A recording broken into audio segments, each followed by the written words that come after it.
Hello friends, welcome to channel. അപ്പോൾ നമ്മുടെ സാംസങ്ങിന്റെ S23 സീരീസുകൾക്ക് 1UI പുതിയ അപ്ഡേറ്റ് വന്നിട്ടുണ്ടായിരുന്നു. നിങ്ങൾ കേട്ടണോന്ന് അറിയില്ല. ഇത് ആക്ച്വലി 100% കൺഫേം അല്ല. എന്താ വെച്ചാൽ നിങ്ങൾക്ക് അറിയാം, ഇപ്പൊ ആക്ച്വലി സാംസങ് ഒഫീഷ്യലി പറഞ്ഞിട്ടുണ്ടായിരുന്നു അവരുടെ 1UI സ്റ്റേബിൾ അപ്ഡേറ്റ് നമ്മുടെ ഏപ്രിൽ 7 തൊട്ട്, അതായത് ഇന്ന് തൊട്ട് ലോഞ്ച് ചെയ്യുന്ന അല്ലെങ്കിൽ എന്താ പറയാ OT അപ്ഡേറ്റ് വന്നു തുടങ്ങുമെന്ന് പറഞ്ഞിട്ടുണ്ടായിരുന്നു. പക്ഷേ അതിന് ചെറിയൊരു മാറ്റം ഇപ്പോൾ വന്നിട്ടുണ്ട്. ചെറുതായിട്ടൊന്ന് പോസ്റ്റ്പോൺ ആയിട്ടെന്ന് പറഞ്ഞിട്ട് നമ്മൾ ആക്ച്വലി ഇപ്പോൾ വന്നിട്ടുണ്ട്. S24 സീരീസുകൾക്കും അതുപോലെ തന്നെ നമ്മുടെ നമ്മുടെ Z6 സീരീസുകൾക്കൊക്കെ ആക്ച്വലി ഈ ആഴ്ച തന്നെ കിട്ടാൻ ചാൻസ് ഉണ്ട്. പക്ഷേ നമ്മുടെ സാംസങ് S23 സീരീസുകൾക്ക് നമ്മുടെ സാംസങ്ങിന്റെ കമ്മ്യൂണിറ്റി പോസ്റ്റിൽ അവരുടെ ഒരു അഡ്മിൻ ത്രൂ വന്നൊരു മെസ്സേജാണ്. ആക്ച്വലി അവര് നമ്മുടെ ഇതിനൊരു ബീറ്റ വേർഷൻ കൂടി, അതായത് നിങ്ങൾക്ക് അറിയാം ഇപ്പോൾ ഓൾറെഡി 2 ബീറ്റ വേർഷൻ നമ്മുടെ സാംസങ് S23 സീരീസുകൾക്ക് വന്നു കഴിഞ്ഞു.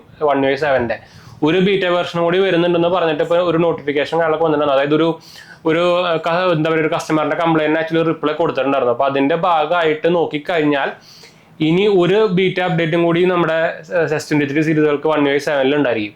അതിന്റെ അർത്ഥം നോക്കിക്കഴിഞ്ഞാൽ മിക്കവാറും അടുത്ത മാസത്തിലേക്ക് ആയിരിക്കും സ്റ്റേബിൾ അപ്ഡേറ്റ് വരാൻ പോകുന്നത്. അപ്പൊ ആദ്യം ഒന്നും കൂടിയും പണി കിട്ടിയിട്ടുണ്ട്. ഒന്നും കൂടിയും ഒരു സാംസങ് എന്താ പറ്റിയെന്ന് എനിക്ക് മനസ്സിലാവില്ല. ഭയങ്കര കൂറായി ആയിക്കൊണ്ടിരിക്കുന്നുണ്ട്. നോർമലി എല്ലാ ബ്രാൻഡുകളും ഇമ്പ്രൂവ് ചെയ്യല്ലേ പോയത്. ഇത് S23 സീരീസുകൾക്ക് ഗ്രീൻ ലൈൻ ഇഷ്യൂ, ഫുൾ തല്ലിപ്പൊളി കംപ്ലൈൻസുകൾ, അതിന് ബ്രാൻഡ് വാല്യൂ അടക്കം പോയി. ഇപ്പൊ ആൾക്കാർക്ക് സാംസങ് നേട്ടാ വെറുക്കും, പ്രത്യേകിച്ച് സാംസങ് ഫോണുകളുടെ കാര്യം ഞാൻ പറഞ്ഞേട്ടാ. എന്താ വെച്ചാൽ ഞാൻ ആക്ച്വലി സാംസങ്ങിന്റെ പ്രൊഡക്ട്സ് ഹോം അപ്ലയൻസ് അടക്കം കുറേ ഉപയോഗിക്കുന്നതാണ്. ഞാനും ഇപ്പൊ എൻ്റെ മെയിൻ ഇപ്പൊ പ്രൈമറി ഫോണും സാംസങ് തന്നെയാണ്. പക്ഷെ ഇതേപോലെ ഒരു എന്താ പറയാ ഒരു ബ്രാൻഡിന്റെ വാല്യൂ ഇങ്ങനെ ടറാന്ന് ഇടിഞ്ഞിടിഞ്ഞ് പോയില്ലേ, അതുപോലെയാണ് ഇത്. മെയിനായിട്ട് ഇന്ത്യയിലാണ്. അത് വേറെ കാര്യം. നിങ്ങൾക്കായിരിക്കും ഇന്ത്യയിൽ മിക്ക ബ്രാൻഡുകളും നമ്മുടെ ഗ്രീൻ ലൈൻ ഇഷ്യൂ വെച്ച് അത് മാത്രമല്ല കൊറോണ വെച്ച് നമ്മൾ എക്സ്പ്ലോയിറ്റ് ചെയ്യുന്നതാണ്. എന്ന് വെച്ചാൽ ഇവിടെ കുറെ ഉടായ്പ ആൾക്കാരുണ്ടല്ലോ, ഉടായ്പ എന്ന് പറയാൻ പറ്റില്ല, സോറി, ബോധമില്ലാത്ത ആൾക്കാരുണ്ടല്ലോ, ഈ ഫാൻസ് എന്നൊക്കെ പറയാനുള്ളത്. ഇപ്പോൾ സാംസങ് ഫാൻസുകാർ ഒന്നും ഇനി കമന്റ് ഒന്നും ചെയ്യണ്ട. ഞാൻ ആക്ച്വലി ഫാനൊന്നും ഞാൻ പറയില്ല. എന്ന് വെച്ചാൽ എൻ്റെ കമ്പനി എന്നല്ലേ ഞാൻ ഫാൻ ആവാൻ. ഇപ്പൊ എൻ്റെ പ്രൊഡക്റ്റ് വല്ലതൊക്കെ ആണെങ്കിൽ ഞാൻ എന്താ പറയാ ഫാൻ ആവും. പക്ഷെ ഇത് വേറെ ഏതോ കമ്പനിക്കാരുടെയും ഇത് മാത്രമല്ല. ഇനിയിപ്പോൾ ആപ്പിൾ ഫാനാന്ന് പറയണ്ട, ഞാൻ ആപ്പിൾ ഉപയോഗിക്കുന്നതാണ്. ആപ്പിളിന്റെ എന്താ പറയാ സെക്കൻഡറി ഫോണാണ്. അപ്പോൾ ഞാൻ അത് പറഞ്ഞ ആൾക്കാരുടെ ഇനി ഡയലോഗ് അടിക്കണ്ട. രണ്ടും പറയുമ്പോൾ ഞാൻ സാംസങ്ങിന്റെ കുറെ പ്രൊഡക്ട്സ് ഞാൻ ഉപയോഗിക്കുന്നുണ്ട്. സാംസങ്ങിന്റെ സ്മാർട്ട് മോണിറ്ററാണത്, TV സാംസങ്ങിന്റെയാണ്, ഫ്രിഡ്ജ് സാംസങ്ങിന്റെയാണ്. അപ്പോൾ അങ്ങനെ കുറെ സാധനങ്ങളുണ്ട്. എന്താ പറയാ സൗണ്ട് ബാർ സാംസങ്ങിന്റെയാണ്. അങ്ങനെ കുറെ സാധനങ്ങൾ ഞാൻ സാംസങ്ങിന്റെ ഉപയോഗിക്കുന്നുണ്ട്. പക്ഷെ അതിനൊന്നും കുഴപ്പമില്ല കേട്ടോ. പക്ഷെ ഈ ഫോണുകളുടെ സീരീസുകൾക്ക് ഇതേപോലെ ഒരു എന്താ പറയാ നെഗറ്റിവിറ്റി എന്ന് പറയാനില്ലേ, നെഗറ്റിവിറ്റി എന്നല്ല, ശരിക്കും ബ്രാൻഡുകാർ തന്നെ പണി ഉണ്ടാക്കിക്കുന്ന ഒരു പരിപാടിയാണല്ലോ. എന്ന് വെച്ചാൽ ആൾക്കാരെ വാങ്ങിച്ച് അവരുടെ കസ്റ്റമറിനെ തന്നെ ചീറ്റ് ചെയ്യുന്ന ഒരു പരിപാടിയല്ലേ ശരിക്കും നടന്നുകൊണ്ടിരിക്കുന്നത്. ഒരു കൊല്ലാകുമ്പോഴേക്കും ഫോൺ അടിച്ച് പോയി ഡിസ്പ്ലേ അടിച്ച് പോകുന്ന പറഞ്ഞു കഴിഞ്ഞാൽ കുറെ പേർക്ക് ഇപ്പോൾ ഞാൻ അതിൻ്റെ എങ്ങനെയാണ് നിങ്ങൾ ഫ്രീ റീപ്ലേസ്മെന്റ് ക്ലെയിം ചെയ്യാന്നൊക്കെ പറഞ്ഞ വീഡിയോ ഇട്ടുണ്ട്, കാണാത്ത പോയി കണ്ടുപോകുക. കുറെ പേർക്ക് അതൊക്കെ ഫ്രീ ആയിട്ട് കൊടുക്കുന്നുണ്ട്. സർവീസ് ചാർജ് ഒരു 590-600 രൂപ കൊടുത്തു കഴിഞ്ഞാൽ സർവീസ് ചാർജ് അല്ലാണ്ട്. പക്ഷെ എന്നാലും നമ്മുടെ കയ്യിൽ മിസ്റ്റേക്ക് അല്ലാണ്ട് 600 രൂപ നമ്മുടെ നിന്ന് പോവാണേ. അതും അവർക്ക് ലാഭമാണ് നോക്കിക്കഴിഞ്ഞാൽ. പിന്നെ കുറെ വെയിറ്റിംഗ് പീരീഡ് ഉണ്ട്.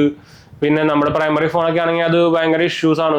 അത് ഭയങ്കര ഒരു എന്താ പറയാ അതിൻ്റെ ഒരു ഇംപ്രഷൻ പോകാന്നൊക്കെ പറയില്ല, അങ്ങനത്തെ ഒരു സാധനമാണ്. എന്ന് വെച്ചാൽ ശരിക്കും ഞാൻ തീരെ പ്രതീക്ഷിക്കാത്തൊരു സംഭവമാണ്. ഞാൻ ശരിക്കും സത്യം പറഞ്ഞാൽ ആപ്പിളിന്റെ കയ്യിൽ നിന്ന് പ്രതീക്ഷിക്കണം. എന്ന് വെച്ചാൽ അവരുടെ ഇവിടെ ഓതറൈസ് സർവീസ് സെന്ററും കാര്യങ്ങളൊന്നുമില്ല.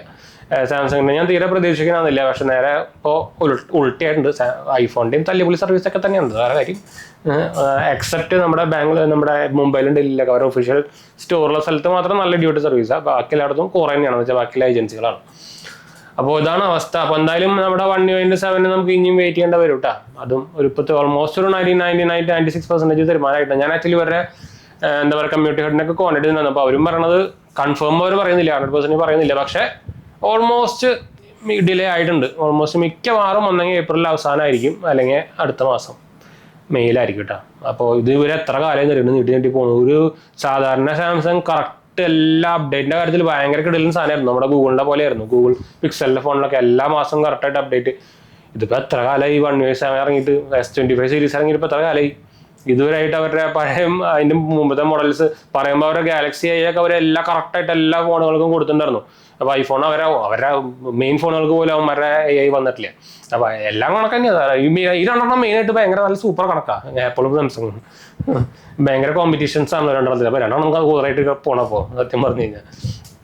അപ്പോൾ സാംസങ്ങിന്റെ കാര്യം ഇനിയിപ്പോ ഞാനിപ്പോ ഇത് എന്റെ പ്രൈമറി ആക്കിക്കൊണ്ട് ഞാൻ ശരിക്കും നിങ്ങളൊരു ലോങ് ടൈം ഫോൺ വാങ്ങിക്കുന്നുണ്ടെങ്കിൽ, അതായത് 2-3 കൊല്ലമൊക്കെ ഉപയോഗിക്കാൻ വാങ്ങിക്കുന്നുണ്ടെങ്കിൽ ഇപ്പോൾ ബെസ്റ്റ് ഇതാണ് കേട്ടോ വൺ പ്ലസിൻ്റെ, പ്രത്യേകിച്ച് 13 സീരീസ്. 13 6,000 കുഴപ്പമില്ല, 13 ആയാലും കുഴപ്പമില്ല. നമുക്ക് ഗ്രീൻ ലൈൻ ഇഷ്യൂനൊക്കെ ലൈഫ് ടൈം ഫ്രീ വാറണ്ടി കിട്ടുന്നുണ്ട്. അത്യാവശ്യം നല്ല സർവീസാണ് കേട്ടോ അവരുടെ. അതുപോലെ വിവോൻ്റെയും വിവോയും വൺ പ്ലസ് ഒക്കെ സർവീസ് സെൻ്ററൊക്കെ സെയിം തന്നെ, ഓൾമോസ്റ്റ് സിമിലർ ഒക്കെ തന്നെയാണ്. എന്ന് വെച്ചാൽ അവരുടെ ബ്രാൻഡുകൾ തന്നെയാണ്, BBK ഗ്രൂപ്പുകാരെയാണ്. പക്ഷേ വിവോവും ഐക്യവും കൂടി സെപ്പറേറ്റ് വേറെ സർവീസ് സെൻ്റർ നടത്തുന്നുണ്ട്. പക്ഷേ വൺ പ്ലസിനും ഉണ്ട് സെപ്പറേറ്റ്. പക്ഷേ മിക്ക സ്ഥലത്തും ഒരു ജോയിൻ്റ് ആയിട്ട് ഒരു ഏജൻസി പോലെയൊക്കെ ചെയ്യുന്നുണ്ട് കേട്ടോ. അത് മെയിൻ സർവീസ് സെൻ്ററൊക്കെ ആണെങ്കിൽ നമുക്ക് കിടലൻ എക്സ്പീരിയൻസാണ് വിവോൻ്റെ ഒക്കെ. ഇപ്പോൾ പക്ഷേ നിങ്ങൾ നോക്കി കഴിഞ്ഞാൽ അറിയുന്നുണ്ടായിരിക്കും, ഇപ്പോൾ പക്ഷേ വേറെ ബ്രാൻഡിനൊന്നും ഈ ഗ്രീൻ ലൈൻ ഇഷ്യൂസ് അങ്ങനെ ഇപ്പോൾ റിപ്പോർട്ട് ആവുന്നില്ല. മെയിനായിട്ട് സാംസങ്ങിനാണ് വരുന്നത്. അത് എന്ത് സംഭവം, ഇതിനൊരു ഐഡിയ കിട്ടുന്നില്ല സത്യം പറഞ്ഞത്. ഇത് ആക്ച്വലി സാംസങ് തന്നെ ചെയ്യുന്നതാണോ? പക്ഷെ എനിക്ക് വിശ്വസിക്കാൻ പറ്റുന്നില്ല. ഒരു അതും AMOLED ഡിസ്പ്ലേ ഒക്കെ അവരുടെ പാറ്റന്റ്, അവരുടെ ടെക്നോളജിയാണ്, അവർ ഉണ്ടാക്കിയിരിക്കുന്ന ടെക്നോളജിയാണ്. അവർ LG-കാരുണ്ട്, സാംസങ് മാത്രമല്ല. എന്നിട്ട് അവർക്ക് ഇതുപോലെ ഒരു ഇഷ്യൂ എത്ര കാലമായിട്ട് സോൾവ് ചെയ്യാൻ പറ്റില്ല എന്ന് പറഞ്ഞു കഴിഞ്ഞാൽ അത് വിശ്വസിക്കാൻ ഭയങ്കര പാടാണ്. അത് വേറെ കാര്യം.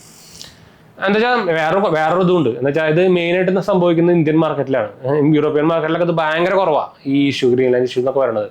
എന്ന് വെച്ചാൽ അവിടെയൊക്കെ കൺസ്യൂമറിലൊക്കെ ഭയങ്കര കിടലാണ്. അത് അവർക്ക് നല്ല പണി കിട്ടും, നല്ല ഫൈൻ അടി കൊടുക്കും. അപ്പോൾ അതും ഒരു ഫാക്ടറാണ്. എന്ന് വെച്ചാൽ ഇത് ശരിക്കും ബ്രാൻഡ് നമ്മളെ എക്സ്പ്ലോയിറ്റ് ചെയ്യാൻ വേണ്ടിയിട്ട് ഉടായ്പ കാണിക്കുന്ന അവരുടെ പുതിയ മോഡൽസ് ചിലവാക്കുന്നത്. വെച്ചാൽ ഇപ്പോൾ ഐഫോണിനും പ്രത്യേകിച്ച് ഐഫോണിനും സാംസങ്ങിനും അടുത്തിറങ്ങുന്ന മോഡലിന് ഒരു ചേഞ്ച് ഉണ്ടാവില്ല. കാരണം ക്യാമറ എടുത്ത് ഇങ്ങോട്ട് വയ്ക്കുക, അല്ലെങ്കിൽ പുതിയ പ്രൊസർ എടുത്ത് വയ്ക്കുക, അത്രയല്ലേ ഉണ്ടാവുള്ളൂ, വേറെ ഒന്നും ഉണ്ടാവുന്നില്ലല്ലോ. അപ്പോൾ വേറെ പുതിയ ഫോൺ ചിലവാകണ്ടേ? അപ്പോൾ അങ്ങനത്തെ ഒരു പരിപാടി എനിക്ക് തോന്നണം ഉടായ്പായിട്ട്. എന്തായാലും നിങ്ങളുടെ ഒരു സജഷൻ അല്ലെങ്കിൽ നിങ്ങളുടെ ഒരു അഭിപ്രായം കമൻറ്റ് ചെയ്യാൻ മറക്കണ്ട. എന്ന് വെച്ചാൽ അത് ഒരു സീരീസ് ഇഷ്യൂ മാറിക്കൊണ്ടിരിക്കുക. എന്ന് വെച്ചാൽ കുറേ പേര് നമ്മുടെ S23 സീരീസ് എടുത്തിട്ടുണ്ട്. പ്രത്യേകിച്ച് ഫ്ലിപ്കാർട്ട് ത്രൂ ഇഷ്ടം ആൾക്കാർ എടുത്തിട്ടുണ്ട്. എന്ന് വെച്ചാൽ നല്ല ഡീല് വന്നിട്ടുണ്ടായിരുന്നു. ഇത് അവർ ഇതും അറിഞ്ഞിട്ട് സെയിൽ ചെയ്താണ്, എന്താ സംഭവം അറിയില്ല. ഇഷ്ടം ആൾക്കാർ S23 എടുത്തിട്ടുണ്ട്. അപ്പോൾ പണ്ടത്തെ കയ്യിൽ നോക്കിയ ഫോൺ ഉണ്ടാവുന്ന പോലെയാണ് ഇപ്പം നിറച്ച ആൾക്കാർ കയ്യിൽ S23 സീരീസാണ്. പ്രത്യേകിച്ച് നോർമൽ S23 എന്ന് വെച്ചാൽ നമുക്ക് 40 താഴെയൊക്കെ കിട്ടാറുണ്ട് ഓഫറിൽ 128 GB. അപ്പോൾ അവർക്കൊക്കെ പണിയിട്ടുകൊണ്ടിരിക്കുക. അപ്പോൾ പ്രത്യേകിച്ച് ഒരു കൊല്ലം, ഒരു 3 മാസം അത് കഴിഞ്ഞിട്ടുള്ള ഫോണുകൾക്കാണ് മെയിനായിട്ട് ഈ ഇഷ്യൂസ് വരുന്നത്. എന്താ സംഭവം അറിയില്ല. അപ്പോൾ എന്തായാലും ഒന്ന് അഭിപ്രായം കമൻറ്റ് ചെയ്യാൻ മറക്കണ്ട കേട്ടോ. അപ്പോൾ എന്തായാലും നമുക്ക് വൈൻഡപ്പ് നമ്മുടെ 2 ചാനൽസ് ഓണത്തിൽ പോയി കണ്ടുപോക്കുക, സബ്സ്ക്രൈബ് ചെയ്യുക, സപ്പോർട്ട് ചെയ്യുക, ഫ്രണ്ട്സിലേക്ക് നമുക്കൊന്ന് ഷെയർ ചെയ്യുക. നമ്മുടെ ചാനൽ ആദ്യമായിട്ട് കാണാനാണെങ്കിൽ എൻ്റെ പേര് അജയ്, ഞാനൊരു ഫൈനാൻഷ്യൽ അനലിസ്റ്റ് ആണ്. നമ്മൾ ടെക്കിലും ഫിനാൻസിലും എക്സ്പീരിയൻസാണ്, ക്വാളിഫൈഡ് ആണ്. നമ്മൾ ആർക്കിടെക്ചർ, സ്മാർട്ട് ഫോൺ ആർക്കിടെക്ചർ ഫീൽഡൊക്കെ വർക്ക് ചെയ്തതാണ്. മറക്കണ്ട, കമൻറ്റ് ചെയ്യാൻ മറക്കണ്ട. നമ്മൾ ഇൻസ്റ്റാഗ്രാം പേജിൽ അവൈലബിൾ ആണ്, നിങ്ങൾക്ക് അതിലും വേണമെങ്കിൽ മെസ്സേജ് ചെയ്യാം. പേജ് പോലെ അടിച്ചാൽ മതി, ലിങ്ക് ഡിസ്ക്രിപ്ഷൻ ഇടുന്നുണ്ട്. അടുത്തില്ല.